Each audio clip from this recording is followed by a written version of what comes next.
శ్రీ మైసూర్ చాముండేశ్వరి దేవి జ్యోతిష్యాలయం. సమస్యలతో చింతిస్తున్నారా? అయితే ఒక్కసారి గురూజీకి ఫోన్ చేయండి. అనారోగ్యంతో బాధపడుతున్నారా? ఆర్థికంగా ఇబ్బంది పడుతున్నారా? మనశ్శాంతి కోల్పోతున్నారా? విద్య, ఉద్యోగం, విదేశీ ప్రయాణం, ప్రేమ, పెళ్లి, సంతానం, భార్యాభర్తల మధ్య గొడవలు, అనుమానాలు రావడం, నరదృష్టి, కుజదోషం, చేతబడి, వశీకరణ, రావలసిన డబ్బులు రాకపోవడం, ఇళ్లు స్థలాలు అమ్ముడుపోకపోవడం, ఎన్ని సంబంధాలు చూసినా పెళ్లి ముడిపడకపోవడం, ఇలా ఎటువంటి సమస్యలకైనా అంజనం వేసే ఫోన్ ద్వారానే జ్యోతిష్యం చెప్పబడును. Cell number 9652484281. ఓం శ్రీ మాత్రే నమః. ఛానల్లోకి స్వాగతం అండి. ఆగస్టు నెల 19వ తేదీ పౌర్ణమి. కన్యా రాశి వారు కాస్త మీరు జాగ్రత్తగా ఉండవలసిందిగా సూచించటమైనది. అలాగే వీళ్ళకి ఈ నెల 2 దేవతలు మీ ఇంటికి రాబోతున్నారు. ఆ 2 దేవతలు ఇంటికి వచ్చి ఏదో సంకేతాన్ని ఇవ్వబోతున్నారు. అయితే ఈ 2 రోజుల్లో మీరు ఎటువంటి జాగ్రత్తలు తీసుకోవాలి, మీరు చేసే పనులు ఏ విధంగా చేసుకుంటే వాళ్ళకి అనుకూలంగా ఉంటుంది, ఏ 2 దేవతలు మీ ఇంట్లో అడుగు పెట్టబోతున్నారు, అనుగ్రహాన్ని ఇవ్వబోతున్నారు, వారు ఏ సంకేతాన్ని ఇవ్వబోతున్నారు అనే ప్రశ్నలకు సమాధానంతో పాటుగా ఈ సమయంలో మీరు చేసుకోవలసిన దేవతారాధన, అలాగే పాటించవలసిన పరిహారాల గురించి ఈ వీడియోలో మనం వివరంగా తెలుసుకుందాం. కానీ అంతకంటే ముందుగా మీరు కనుక మన ఛానల్ ఇప్పటి వరకు సబ్స్క్రైబ్ చేసుకోకపోతే సబ్స్క్రైబ్ చేసుకొని పక్కనే వచ్చిన బెల్ ఐకాన్ నొక్కి ఆల్ సెలెక్ట్ చేసుకుంటే మేము ఇలాంటి వీడియోస్ అప్లోడ్ చేయగానే ముందుగా మీకు నోటిఫికేషన్ వస్తుంది. అలాగే వీడియోని ఎక్కడా కూడా స్కిప్ చేయకుండా చివరి వరకు చూస్తేనే మేమేం చెప్తున్నామో మీకు పూర్తిగా అర్థమవుతుంది. ఇక వివరాలకు వెళ్ళిపోతే, ఈ రాశి వారి వ్యక్తిత్వం చాలా సున్నితంగా ఉంటుంది. ఎక్కువ శాతం వాళ్ళు మనసుతో ఆలోచిస్తూ ఉంటారు.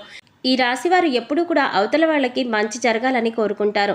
అదే వీళ్ళ ఫ్యామిలీ మెంబర్స్ విషయానికి వస్తే వాళ్ళు సంతోషమే వీళ్ళ సంతోషంగా భావిస్తూ ఉంటారు. అలాగే వాళ్ళు దానికోసం ఏదైనా చేస్తారు. వాళ్ళకి కష్టమైనా సరే, దాంట్లో వీళ్ళకి నష్టం వచ్చినా సరే, అవతల వాళ్లకు మంచి జరుగుతుంది అని అనిపిస్తే ఖచ్చితంగా ఆ పని చేసి తీరుతారు. ఎదుటివారిని ఎక్కువగా సాటిస్ఫై చేయాలని ఆలోచిస్తూ ఉంటారు. చాలాసార్లు ఈ మంచితనమే మిమ్మల్ని ముంచేస్తుంది. ఈ విషయానికి ఈ రాశి వారు గమనించవలసి ఉంటుంది. అలాగే ఎక్కువ శాతం మీరు మనసులో మాటను వేరే వారికి చెప్పడానికి ఇబ్బంది పడుతూ ఉంటారు, జంకుతూ ఉంటారు. ఎవరికి కూడా మీ మనసులో బాధను చెప్పరు. ప్రతి ఒక్క విషయాన్ని మీలో మీరే దాచుకొని బాధపడుతూ ఉంటారు. ఎక్కువగా మీరు నేరుగా భగవంతుడి దగ్గరే మీ బాధను విన్నవించుకుంటారు. మీ మనసులో మాటను చెప్పుకుంటారు. ఇదే మీకు ఒక ప్లస్ పాయింట్ అవుతుంది. ఒక రకంగా ఇది మంచి పద్ధతి అని కూడా చెప్పుకోవచ్చు. ఎందుకంటే ఎవరి దగ్గర మన బాధను చెప్పుకోవాలో వారికే మీరు బాధను చెప్పుకుంటారు. అందుకే మీపై ఎప్పుడూ కూడా ఆయన అనుగ్రహం చూపిస్తూ ఉంటారు. అందుకే ఈ నెలలో మీకు అనుగ్రహాన్ని కూడా ఇవ్వబోతున్నారు. ఇక రాబోయే సమయంలో మీరు ఖచ్చితంగా తీసుకోవాల్సిన జాగ్రత్తలు అయితే ఉన్నాయి. ఎటువంటి జాగ్రత్తలు తీసుకోకపోతే స్వయంగా మీ చేతులతో మీరు చేస్తున్న పనులను చెడగొట్టుకున్న వారు అవుతారు. ఇక దీంతో పాటు రాబోయే రోజుల్లో 3 నుంచి 4 రోజుల్లో చాలా మంచి శుభవార్తలు అనేవి మీరు వినబోతున్నారు. ఆ వార్తలు మీరు కలలో కూడా ఊహించి ఉండరు. అంత మంచి సంతోషాన్ని కలిగించే న్యూస్ అయితే మీకు రాబోతోంది. కానీ మంచి ఎక్కడైతే ఉంటుందో చెడు కూడా అక్కడే ఉంటుంది కదా. కాబట్టి శుభవార్తతో పాటుగా ఒక చిన్న ప్రమాదం కూడా పొంచి ఉంది. అదేంటంటే, మీకు శత్రువులు అయితే ఎవరైతే ఉన్నారో వారి నుంచి మీకు ప్రమాదం పొంచి ఉంది. శత్రువులు అలర్ట్ అయ్యే సమయం ఇది. కాబట్టి ఈ సమయంలో మీరు ఎత్తుకు పై ఎత్తు వేయడానికి సిద్ధంగా ఉండాలి.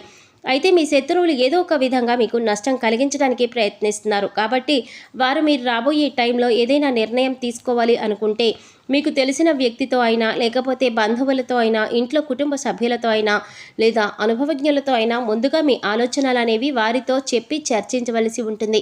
ఎందుకంటే మీ ప్రతి పనికి కూడా ఆటంకం తీసుకురావడానికి మీ శత్రువులు అనేవాళ్ళు రెడీగా ఉన్నారు. కాబట్టి ఈ విషయంలో మీరు ఖచ్చితంగా జాగ్రత్త తీసుకోండి. ఇక రాబోయే టైంలో ఏదైనా కొత్త బిజినెస్ స్టార్ట్ చేయాలి అనుకుంటే దానిని ఆపేయండి. ఈ ఆలోచనలు పూర్తిగా మానుకుంటే కొంతకాలం మీకు మంచిది. ఎందుకంటే ఈ సమయంలో అటువంటి ఆలోచనలు మీరు చేయడం కరెక్ట్ కాదు. సక్సెస్ అనేది రావడానికి కొద్దిగా సమయం పడుతుంది. దానితో పాటు ఎంత మిత్రులైనా సరే, ఎంత బంధువులైనా సరే, దగ్గర వాళ్ళైనా సరే డబ్బు అనేది అప్పుగా తీసుకోకండి. అలాగే వాళ్ళు అప్పుగా మిమ్మల్ని అడిగినా కూడా మీరు డబ్బులు వాళ్ళకి ఇవ్వకండి. ఎందుకంటే ఈ సమయంలో మీకు మీ చేతుల మీదుగా డబ్బులు ఇచ్చినా, అలాగే మీరు చేతుల మీద డబ్బు తీసుకున్నా అది మీకు అస్సలు కలిసి రాదు. కాబట్టి ఈ సమయంలో లావాదేవీల విషయంలో మీరు ఎక్కువగా తొందరపడకుండా ఉంటే మంచిది. ఇక దానితో పాటు కేవలం డబ్బు విషయంలోనే కాకుండా నోటికి సంబంధించిన విషయంలో కూడా మీరు జాగ్రత్తగా ఉండాలి. ఎవరితోనైనా మీరు మాట్లాడేటప్పుడు కొంచెం ఆలోచించి ఆచితూచి మాట్లాడాలి. ముందుగా ప్రశాంతంగా మాట్లాడండి. ఆవేశపడుతూ కోపాన్ని ప్రదర్శిస్తూ మాట్లాడాలంటే చాలా సమస్యల్లో పడే అవకాశం ఉంది. భవిష్యత్తులో చాలా సమస్యలకు దారితీస్తుంది. అలాగే ఎక్కడైనా గొడవలు జరుగుతున్నా అది మీ ఫ్రెండ్స్ మధ్యలో కావచ్చు, మీ బంధువుల మధ్యలో కావచ్చు, ఇంట్లో కావచ్చు, ఇటువంటి గొడవల్లో మీరు కలగజేసుకోవడం మాత్రం మంచిది కాదు. ఎంత తక్కువగా మీరు ఇన్వాల్వ్ అయితే అంత మంచిది. ఒకవేళ తప్పించుకోలేని పరిస్థితి అయితే గొడవలు చూడండి, వినండి, కానీ మీ సలహా మాత్రం వారికి చెప్పకండి. ఇక మీకు రాబోతున్న అతిపెద్ద శుభవార్త ఏదైతే ఉందో, మీరు ఇప్పటిదాకా అనుకున్న పనులు మొదలుపెట్టి ఆగిపోయిన పనులన్నీ కూడా పూర్తి చేసే అవకాశం ఏర్పడుతుంది. ఈ సమయంలో పెండింగ్లో ఉన్న పనులన్నీ కూడా పూర్తి చేస్తారు. ఏవైనా నూతన వస్తువులు లేదా గృహోపకరణాలు కొనాలి అంటే ఇది అనుకూలమైన సమయంగా చెప్పవచ్చు. అలాగే గతంలో తీసుకున్న రుణాలు తీర్చడానికి ఇప్పుడు ఈ సమయం మీకు చక్కగా అనుకూలిస్తుంది. అలాగే మీకు రావలసిన ధనం ఏవైతే ఉందో మొండి బకాయిలు అవన్నీ కూడా వసూలు చేసే అవకాశం ఏర్పడుతుంది. డబ్బులు మీ చేతికి అందే అవకాశం ఉంది. కుటుంబ సమస్యలు, బంధువులతో సమస్యలు, కోర్టుకి సంబంధించిన సమస్యలు ఇవన్నీ కూడా తీరే అవకాశం ఉంది. ఈ సమస్య మీద మీరు పాజిటివ్గా సమాధానం రావాలి అని కోరుకున్నట్లయితే ఖచ్చితంగా మీకు పాజిటివ్ రిజల్ట్ అనేది ఉంటుంది. ఏ విషయంలోనైనా మీదే గెలుపవుతుంది. ఎందుకంటే న్యాయం మీ వైపు ఉంది కాబట్టి. ఇక దానికి తోడు ఈ సమయంలో దూర ప్రయాణం చేసే అవకాశం కూడా ఉంది.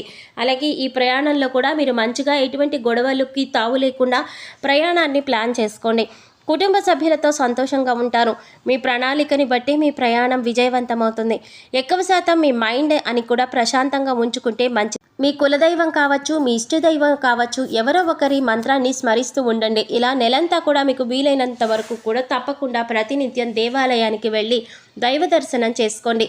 లేదు కుదరలేదు అన్న పక్షంలో కనీసం ఆ దైవం పేరునైనా స్మరిస్తూ ఉండండి. మీకంతా మంచి జరుగుతుంది. ఇక దీంతో పాటు మీ ఆరోగ్యం విషయంలో కూడా మీరు జాగ్రత్తలు తీసుకోవాలి. ఎందుకంటే ఈ సమయంలో మీకు అరుగుదలకి సంబంధించిన సమస్యలు ఎదుర్కోవచ్చు. గ్యాస్ వల్ల ఇబ్బంది పడే అవకాశం ఉంది కాబట్టి ఈ సమయానికి ఆహారాన్ని తీసుకోవడం మంచిది.